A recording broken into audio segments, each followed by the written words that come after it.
Assalamu alaikum. Elizabeth S. from Iowa, USA. Can you warn somebody against a sin even if your life is not completely correct?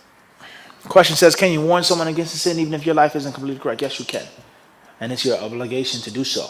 Shaykh Islam Taymiyyah rahimahullah mentions is that if you see evil and you don't forbid it, you get two sins. You get a sin for not doing it yourself, being a hypocrite, and you also get a sin for not enjoining the good and forbidding the evil.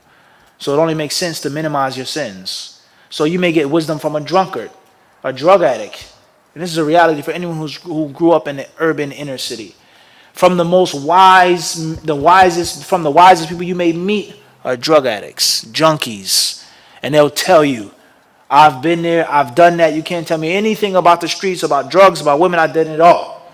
And he tells you advice. Don't do this in life. Do that in life. You don't need to go here. You don't need to get this, such and such. And he may be wise, but he doesn't know how to do it. He can't stop. He says, my life is finished. It's done. But you have a chance. Everybody understand this? So just because someone is doing bad themselves doesn't mean that they don't know what's right. That's first and foremost. So you have an etiquette of implementing, the book. وَأَنْتُمْ تَتْلُونَ الْكِتَابَ أَفَلَا تَعْقِلُونَ. No doubt. Hadith of Usama ibn Zayd in the Sahihain. The people of the fire will gather around the person, and his intestines, وَلِيَذُ بِاللَّهِ, will be out. And he'll walk around. كَمَا يَدُورُ الْحِمَارِ حَوْلَ الرُّحَى وَلِيَذُ بِاللَّهِ. Like an ass walks around a millstone. And they will say, oh, Fulan, didn't you used to tell us to do this? Didn't you used to tell us not to do that? Etc. To the one on hadith. That's the sin of you. But you can still get some mercy from Allah and remove extra sins by telling people not to follow your path. And you say, I'm not the best person, but I advise you not to do that. Now, that's with regards to the person. The one who's being called, you have an etiquette, and that's to accept the truth from anyone who brings it.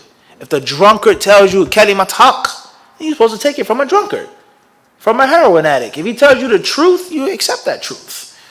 So your job is not to look at the vessel. Your job is to look at the what? The contents. And someone who's pious and righteous and knowledgeable, if he says something which is wrong, لا تتبع العالم على زلته مهما كانت مكانته وعلمه وفضله. العكس العكس تماما. Someone is virtuous doesn't mean that everything they say is what? Right. Wallahu a'lam.